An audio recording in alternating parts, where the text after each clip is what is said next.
जिंदगी खेलती भी उसी के साथ है जो खिलाड़ी बेहतरीन होता है। जिंदगी खेलती भी उसी के साथ है जो खिलाड़ी बेहतरीन होता है। दर्द सबके एक से हैं मगर हौसले सबके अलग अलग। कोई हताश होके बिखर जाता है, कोई संघर्ष करके निखर जाता है।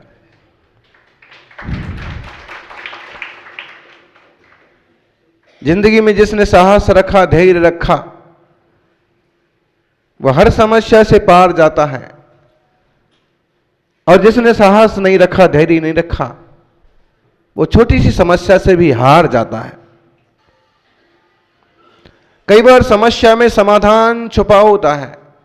समस्या पर गौर करने की बजाय समाधान पर दृष्टिपात करना चाहिए। हमारे दुखों की जड़ क्या है? मोह है, मिथ्यात्व है, अज्ञान है। और इस बात को जानकर के हमको इसको तोड़ने का पुरुषार्थ करना चाहिए। देह तो कितने मिल गए और बिछुड़ गए, लेकिन अकेले शरीर पा लेने से ना थोड़ी कुछ होता है। इस शरीर पाकर के साधना करके भाव पार जाया जा सकता है। होते हैं कई लोग होते हैं परीक्षा प्रधानी होते हैं, और कुछ लोग होते हैं भक्ति प्रधान होते हैं। भक्ति करना है, लेकिन एक ही इंसान में दोनों चीजें भी होना चाहिए कि भक्ति करे और परीक्षा करके करे। और कहते हैं कि प्रथम बार तो क्या परीक्षा करेंगे, मुनि का दर्शन होते ही वंदन करिए और उनकी यथा योग्य सेवा करिए। राजा श्रेणिक ने फिर परीक्षा के लिए कहते हैं कि अपने एक प्रकोष्ठ में मृत जानवरों की हड्डी डलवा दी, गड़वा दी और पड़गाहन किया मुनि राजों का। रानी चेलेना ने अंदाज लगा लिया कि फिर कुछ गड़बड़ है, और पड़गाहन करते वक्त क्या बोले, हे स्वामी नमोस्तु, जो विधि है, हे स्वामी नमोस्तु नमोस्तु नमोस्तु, अत्र अत्र अत्र, तिष्ठ तिष्ठ तिष्ठ, मन शुद्धि, वचन शुद्धि, काय शुद्धि। हे तीन गुप्तिधारी मुनिराज, गृह में प्रवेश कीजिए। कोई मुनिराज, एक मुनिराज आए, उन्हें खड़े हो गए, लेकिन जैसे ही बोला हे तीन गुप्तिधारी मुनिराज, तो फिर वो निकल गए, पड़गाहन होके अंदर नहीं गए। फिर मुनिराज आए एक, उनसे भी वही कहा हे तीन गुप्तिधारी मुनिराज, गृह में प्रवेश कीजिए। खड़े हो जाने के बाद भी वो अंदर नहीं गए। फिर एक मुनिराज आए, उनसे कहा हे मुनिराज, तीन गुप्तिधारी मुनिराज। आज भी हैं कुछ श्रावक जो ऐसे पड़गाहन करने के बाद कहते हैं 28 मूलगुणधारी मुनिराज भोजनशाला में प्रवेश कीजिए। भाषा है अपनी परीक्षा प्रधानी की। अरे भाई, 28 मूल गुण ही तो होते हैं मुनिराज के। हाँ, अब तू ये सोचता है कि कहीं कोई कम तो नहीं है मूल गुण, इसलिए खुद ही निश्चित करके बोलता है कि 28 मूल गुण है तो पधारी है। ठीक है, परीक्षा कर ले, लेकिन मुनिराजों की भक्ति करना मत छोड़ना। फिर पड़गाहन हो गया, फिर कहा तीन गुप्तिधारी मुनिराज भोजन गृह में प्रवेश कीजिए, वो नहीं पड़ गए। ऐसे 3-4 मुनिराज निकल गए। फिर एक मुनिराज आए, और ये सब कहने के बाद भी कि तीन गुप्तिधारी मुनिराज भोजनशाला में प्रवेश करिए, तब भी वो खड़े रहे। पड़गाहन हो गया, अंदर चले गए। अंदर जाने के बाद क्षण भर खड़े रहे और फिर निकल के तपस्या करने के लिए जंगल चले गए। आहार नहीं हुआ।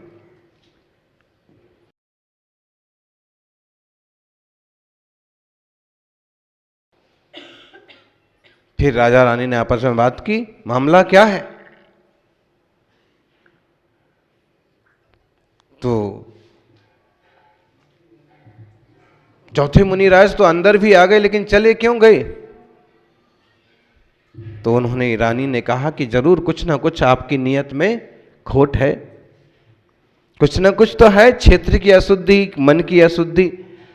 मैंने जो 3 गुप्तीधारी मुनिराज कहा, इसका मतलब होता है कि 3 गुप्ती अगर हैं, मन गुप्ती, वचन गुप्ती, काय गुप्ती, तो वे मुनिराज निश्चित रूप से अवधि ज्ञानी होंगे। क्या? जो मुनिवर 3 गुप्ती, मन का गोपन कर लेते हैं, वचन का गोपन कर लेते हैं, काय का गोपन करते हैं, कंट्रोल करते हैं, टोटल बस में रखते हैं, उन मुनिराजों को अवधि ज्ञान की उपलब्धि होती है। तो 3 मुनिराज को शायद अवधि ज्ञान नहीं था, 3 गुप्तियां पूरी नहीं थीं। चले अपन मुनिराजों से जाके पूछें। ये कहानी बहुत विस्तार में दी वहां पर। पहले मुनिराज के पास गए तो उन्होंने अपनी कहानी बताई कि मेरी मन गुप्ती खंडित हो गई थी। कैसे खंडित हो गई थी? तो फिर उन्होंने एक कहानी, उसमें एक कथा सुनाई कि किसी स्त्री का सुंदर अंगूठा, नाखून देख करके और मन में आ गया कि ऐसे मेरी स्त्री का भी ऐसा अंगूठा था। तो बोले मेरी मन गुप्ती खंडित हो गई, और कुछ नहीं हुआ है, कोई विकार नहीं आया है, लेकिन इस तरह का भाव भी क्यों आया है? तो मेरी मन गुप्ती खंडित हो गई। तो 3 गुप्ती पूरी नहीं हुई, अवधि ज्ञान नहीं है। वचन गुप्ती वाले मुनिराज से पूछा, उनने कहा मेरी वचन गुप्ती खंडित हो गई। कैसे हो गई? फिर वहां विस्तार में दिया है। सारांश ये है, वे मुनिराज कहते हैं कि मैं एक बार ध्यान में बैठा था, एक राजा आया और उसने कहा कि मुझे विजयी भव का आशीर्वाद दो, मैं युद्ध पर जा रहा हूं, आपकी कृपा से मुझे विजय प्राप्त हो।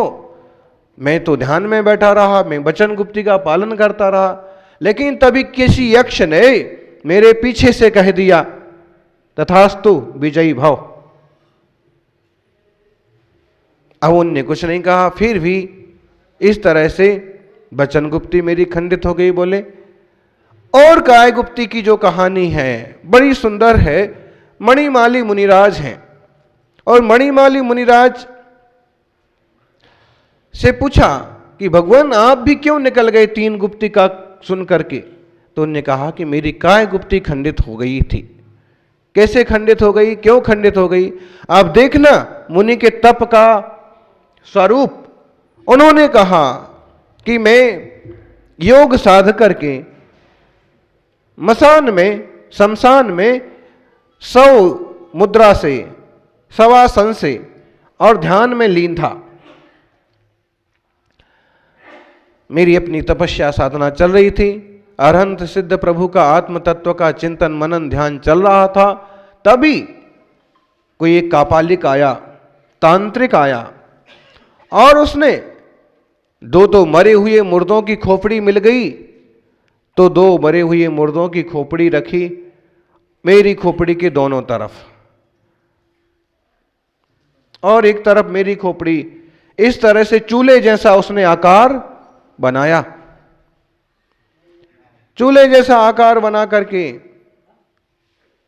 और उसमें आग जला दी। तो मुर्दे की खोपड़ी थी तो उसका तो ठीक है, कुछ नहीं हुआ, लेकिन मेरा सिर धीरे धीरे जोर जोर से जलने लगा। मैंने खूब काय गुप्ती साधी कि शरीर हिलेगा नहीं, मैं हाथ भी नहीं हिलने दूंगा, लेकिन जब अति हो गई, चमड़ी जल गई, बाल जल गए, खोपड़ी फटने की नौबत आ गई, तो एक हाथ आपो आप उठ करके झटके से, और तो मेरा हाथ ऐसे उठ गया जोर से, और ऊपर उसने, तांत्रिक ने जो अपनी तंत्र क्रिया के लिए खोपड़ियों के चूल्हे के ऊपर खीर बनाने का उपक्रम चालू किया था, उसका वह सब खत्म हो गया और वो डर करके तांत्रिक भाग गया। इस तरह से मेरी काय गुप्ती खंडित हो गई। उन्होंने कहा कि भगवान ये वेदना, भयंकर वेदना। उन्होंने कहा वेदना तो होती है, असाता के उदय में वेदना होती है, और जब तक देह में चेतना है तब तक वेदना है। कहानी है एक, इसमें एक कहानी और ही जुड़ गई। सेठ ने कहा कि वहां से मिलेगा, जरूर लाएंगे। और सेठ लेने के लिए गए, अनुचर को भेजा, जो कीमत होगी दे देंगे। लेकिन जब उस श्राविका ने सुना कि इसलिए चाहिए, मुनिराज के लिए चाहिए, उसने कहा कोई कीमत नहीं है, मेरे पास ऐसे 7 घड़े हैं, 7 घड़े हैं, तुम एक घड़ा ले जाओ। कथा में लिखा है कि जैसे एक घड़ा लेके आदमी निकला तो घड़ा फूट गया, हाथ से छूट गया। लेकिन फिर भी उस श्राविका ने गुस्सा नहीं किया। फिर सेठ भी गए, फिर अमुक भी गए, दूसरी बार भी ऐसा हुआ, तीसरी बार भी ऐसा हुआ। तब उनने पूछा कि आप मुफ्त में देते भी जा रही हैं और गुस्सा नहीं करती हैं कि क्यों फोड़ दिया, कैसे गिरा दिया, हो दिखता नहीं है क्या, वगैरह वगैरह बोलते ना लोग। तो उसने कहा कि नहीं भाई, गुस्से का फल मैंने बहुत बुरा चखा है। तुकारी की कथा आती है ना कि एक जो लड़की रहती है और उसको तू बोल दिया जाता है तो बहुत ज़्यादा गुस्से में आ जाती है, इसलिए उसकी शादी भी नहीं होती है। क्यों? किसी भी घर में जाएगी, कभी तू बोल दिया तो ये तो सारा बखेड़ा कर देगी। फिर भी धनवान पिता ने रुपए पैसे देकर के एक आदमी से उसका विवाह कर दिया। एक संयोग की बात कि एक दिन वो देर से घर आया और इसने दरवाजा नहीं खोला, तो आखिर ठोकते ठोकते दरवाजे में उसके मुंह से निकल ही पड़ा, तू दरवाजा क्यों नहीं खोलती है, तू दरवाजा खोल, तू बोला। तो उसको उस शब्द से चिढ़ थी, दरवाजा खोल करके सीधा बाहर भाग गई। आदमी ने संभालने की कोशिश की कि रुक भाई, सुन भाई, लेकिन भाग गई अंधेरे में, इधर से उधर, कोई भीलों की पल्ली में पहुंच गई, भीलों की छोटी बस्ती में पहुंच गई, जहां वो खून से कपड़े रंगने का धंधा होता था। पकड़ी गई, उसकी शिराओं से खून निकाल के कपड़े रंगने का काम हो। पहले तो ऐसे ही होता था सब उल्टा सुल्टा। फिर बोली कि मेरे भाई कभी उधर से निकले और उन्होंने मुझे छुड़ाया, और फिर मैं वापस यहाँ आई, और तब से मेरी जो सारी अस्वस्थता थी, जो मेरा शरीर सूख गया था, उसको ठीक करने के लिए लक्षपाक तेल तैयार किया, वही औषधि से मैं ठीक हुई, वही मैं आपको देती हूँ। लेकिन गुस्से का ऐसा फल मैंने देखा कि मेरे शरीर से बार बार खून निकाला जाता था, दुख भोगना पड़ा, इससे तब से मैंने गुस्सा करना छोड़ दिया। अभी मुनिराज के लिए अब ये घड़ा बचा आखिरी, मैं खुद लेके चलती हूँ। और लेके गई, मुनिराज का उससे उपचार हुआ, जलन थी, चमड़ी जल गई थी, सब ठीक हो गई। कई महीने सेवा की और मुनिराज स्वस्थ हो गए, चर्या ठीक ठाक चलती रही। अब क्या हुआ, जब स्वस्थ हो गए वो मुनिराज और गए, इस बीच में क्या हुआ कि सेठ धनपति था, धर्मात्मा भी था, लेकिन उसको अपने बेटे पर कम भरोसा था और बेटे को ज्यादा संपत्ति नहीं देता था। तो उसका धन चुरा करके सेठ के बेटे ने जमीन में गाड़ दिया। और मुनिराज का जैसे व्यवहार हुआ, और जब उसने अपनी तिजोरी वगैरह देखी तो उसने कहा कि हो, मेरा इतना धन कहां गया। ओ सेठ जिसने इतने दिन सेवा की, वो मुनिराज से पूछता है कथाएं सुना सुना करके कि किसी का उपकार किया जाए, वो अनुपकार करता है। बोलो मुनिराज ये ठीक है क्या? माने वो ये कहना चाहता है कहानी बोल करके कि आपने चोरी की, देखिए अब इतनी सेवा की। और फिर मुनिराज भी कहानी सुनाते हैं कि व्यर्थ में दूसरे पर आरोप लगाने से क्या फायदा, उसने ऐसा किया ही नहीं है, वो भी ये कहानी सुनाते हैं। और ऐसे चलता रहता है। ए पिता और मुनि की चर्चा उनका बेटा भी सुनता है, और जब ऐसा 2-4 दिन चलता है तो बेटा सामने आ जाता है और कहता है कि पिताजी, मुनिराज ने कुछ नहीं किया है, उन्होंने कुछ नहीं लिया है,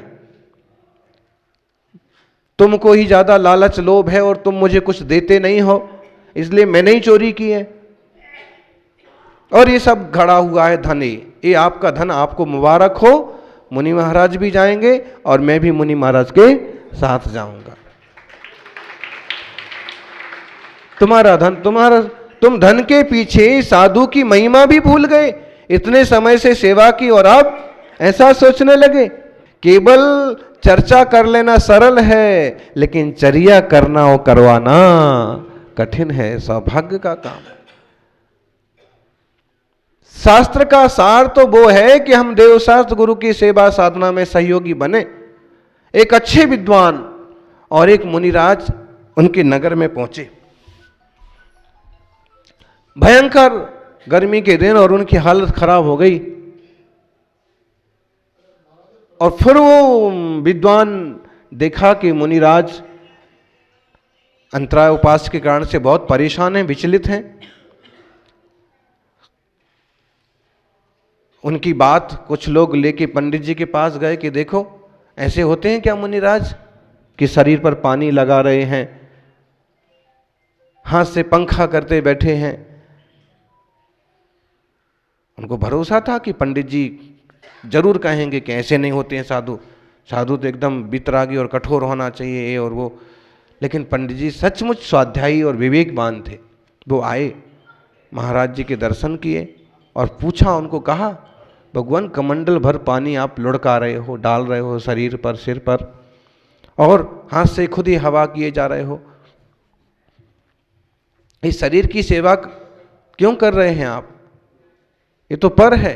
मुनिराज ने कहा कि भाई ये पर है, पुद्गल है, मैं चैतन्यमय जीव हूँ, ये बोध मेरे को भी है। लेकिन अभी मेरे 2 दिन के उपवास हो गए हैं, 2 दिन के अंतराय हो गए हैं, गर्मी बहुत ज़्यादा है, सहन नहीं हो रहा है। तो कहते हैं पंडित जी बाहर गए और जो श्रावक थे उन सबों को इकट्ठा किया और जोरदार समझाइश की कि तुम लोग सेवा करते नहीं हो और शिकायत लेकर के बातें बनाते हो। सेवा करोगे, अगर तुम वैयावृत्ति कर दोगे तो वो अपने हाथ से क्यों पानी लगाएंगे? इसलिए श्रावक और श्रवण दोनों एक गाड़ी के 2 पहिए हैं। मोक्ष मार्ग में मुनिराज वितरागता की साधना करते हैं और श्रावक मुनिराजों की साधना में सहयोगी बनते हैं। तत्व ज्ञान का अर्थ यह है कि हम तत्ववेत्ताओं की आराधना भी करें। सज्जनों, सौभाग्य है कि स्वरूप के प्रति समर्पित साधक आज भी उपलब्ध हैं और उनकी वैयावृत्ति का लाभ लेके श्रावक जन अपने स्वाध्याय की सार्थकता करें। जय बोलिए 24 तीर्थंकर भगवान के।